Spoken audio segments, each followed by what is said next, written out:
Today, we'll be covering a fascinating topic. But before we do that, how would you like to get a deeper understanding of history, impress your friends, and predict the future more accurately based on past events? If this sounds like something you might be into, then check out the brand new Captivating History Book Club by clicking the first link in the description. Let's get into the video. In 2021, Dubai was the 29th wealthiest city in the world and one of the richest in the Middle East. Was it always wealthy, or is this a recent development? Dubai hasn't always been wealthy. In fact, Dubai has been rich for less than 100 years. So officials are still discovering how to manage and grow the city's economy stably and sustainably. Even though they are still relatively new to the scene, Dubai has quickly become a popular place for foreign business and tourism, especially for already wealthy individuals. The city has built an economy that can sustain market fluctuation and appears to be stable enough to last them for many years to come, a marked difference from most of its history. How did Dubai start? Historians believe that Dubai was first inhabited during the Bronze Age by migratory cattle farmers, and agriculture was the main occupation in the area for centuries. By at least 1580, Dubai had developed an economy based on pearls, fishing, and trade, although some historians believe that Dubai's pearling industry dates back to over 7,000 years ago. People worked together in groups to go pearl diving. Every member had a specific task, which helped form a loose social structure on land and sea. Some pearl divers built their family's wealth, and many others moved to the city to seek theirs, which built Dubai up from a sleepy farming community into a town. Pearl diving is still part of the city's economy today because pearls from the Arabian Gulf are unique. But the industry is no longer as foundational as it was during the 1800s. Dubai is also a natural port, so trade has always been a critical part of its economy. Modern business did not begin to thrive until 1820. Britain negotiated with the local leaders to open the trade routes, which brought money into Dubai. At this time, the city was still working under the shadow of Abu Dhabi, a neighboring city that also worked in the pearl industry. They were dependent on that city until 1833. In that year, Maktoum bin Bouti declared the city of Dubai independent, which regulated it to a small fishing town on the Arabian Gulf. Even then, the town was relatively successful. The government gave out tax exemptions to expatriates, and the population exploded. In 1901, it was declared a free port, which brought in Arab and Persian merchants and bolstered the economy. With limited import and export taxes, Dubai became an important center for regional trade. All of this prosperity changed when Japan discovered how to create artificial pearls in the early 1900s. By the 1930s and 1940s, the economy in Dubai had almost collapsed due to the drop in the natural pearl industry. Their economy was still based on pearl diving, fishing, and trade. And without the pearls, the city floundered. Trade also decreased during World War II, leaving the town with few of the resources it had enjoyed previously. Many people moved to Abu Dhabi. They had found oil and were rapidly becoming wealthy. The two cities fell into border disputes in the late 1940s, and although the British intervened to calm the hostilities, they did not reach a formal agreement until 1979. They finally agreed that Abu Dhabi could control the rest of the United Arab Emirates, but Dubai would control its own economy.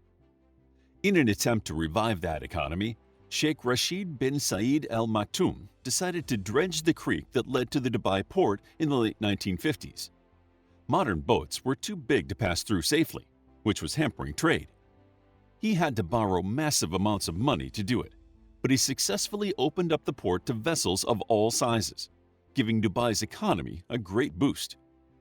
Dredging the port was not enough to save Dubai, though. They needed a miracle to compete with Abu Dhabi.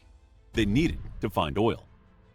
Abu Dhabi discovered oil in 1958, which quickly brought in significant amounts of money. Dubai struggled in the shadow of its neighbor until it finally found its own oil in 1966. Did Dubai's wealth come from oil? As expected, finding oil helped the Dubai economy take off, but most of their wealth did not come from the oil industry. They didn't find enough to build a whole city's economy, so the leaders knew they had to use their miracle wisely. Sheikh Rashid bin Saeed Al Maktoum used the profits from Dubai's oil to reinvest in the city, turning it into a modern port filled with the amenities of contemporary commercialism and securing Dubai's place as a trading hub. Rashid bin Saeed knew that the oil would eventually run out. Building the entire economy on the oil industry would only bring short-lived success.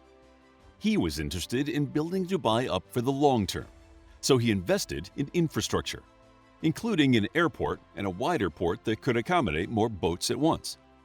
Port Rashid was a manufactured deep-water port that allowed Dubai finally to step into the modern world as a trading center. It opened in 1972. Dubai opened the Jebel Ali port to supplement Port Rashid 7 years later. There are currently 67 berths for ships, making the Jebel Ali port the largest port in the Middle East and one of the largest ports in the world. These ports were essential to establishing and growing Dubai's economy after 1966. And there is even talk today about expanding the Jebel Ali port even further. All of this infrastructure work was also accompanied by economic diversification. Some of this came from the new emphasis on adding a variety of industries to Dubai's trade network.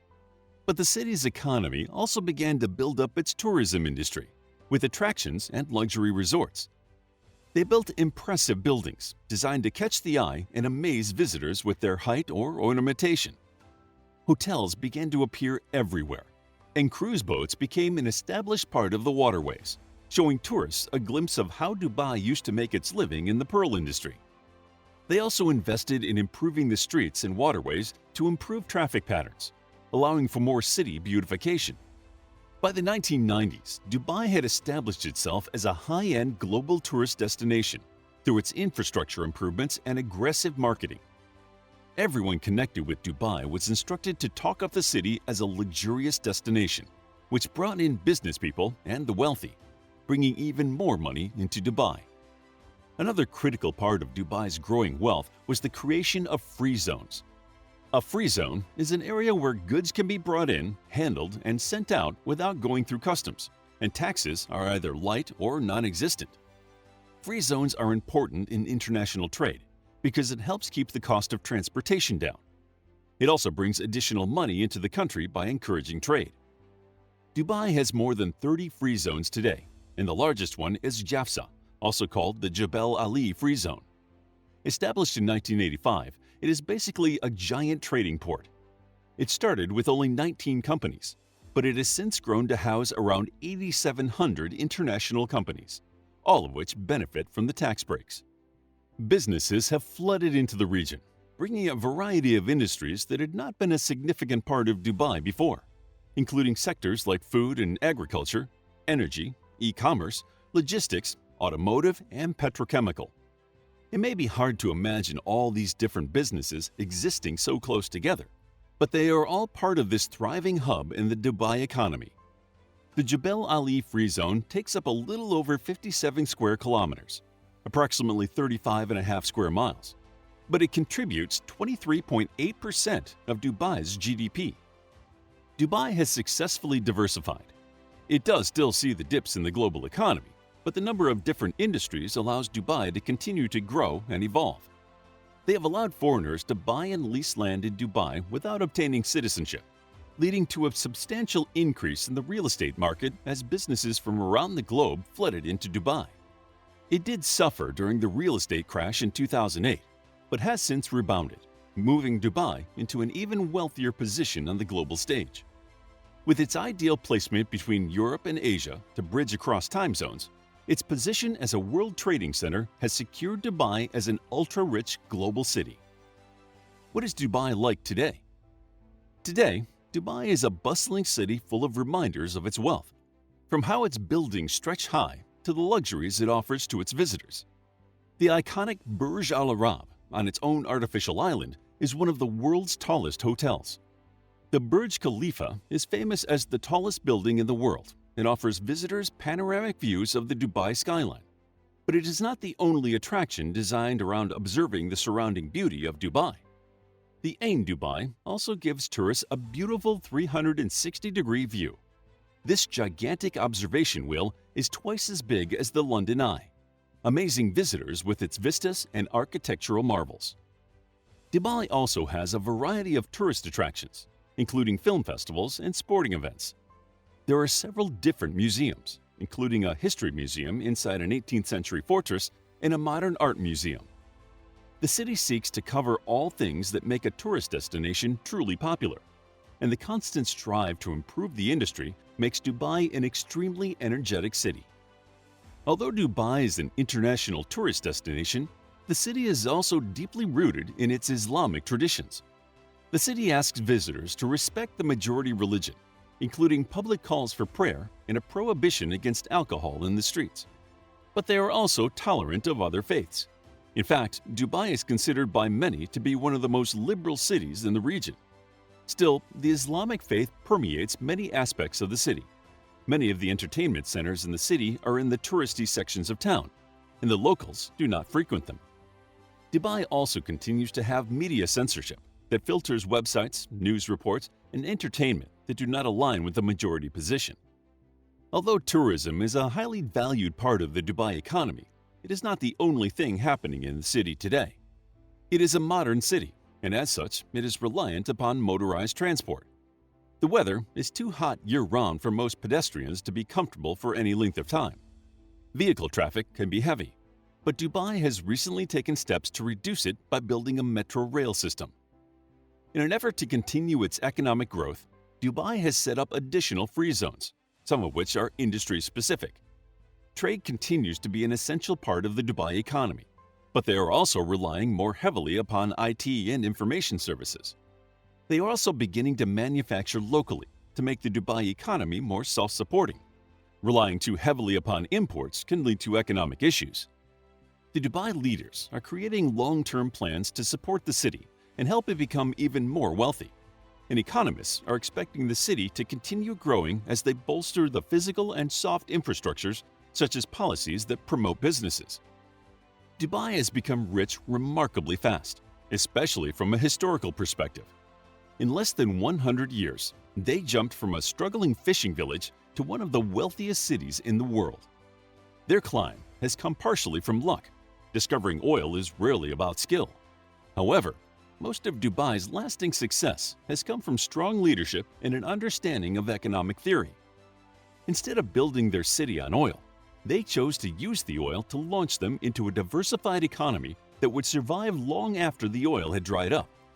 As their vision moves into the future, Dubai should continue to enjoy being ultra-rich as they bolster businesses, diversify, and entertain growing crowds of tourists in a city built on sound economics. We hope you found this video on how Dubai got ultra-rich captivating. If you did, please hit the like button and subscribe for more videos like this. Also, grab your free Mythology Bundle ebook while it's still available. The link is in the description.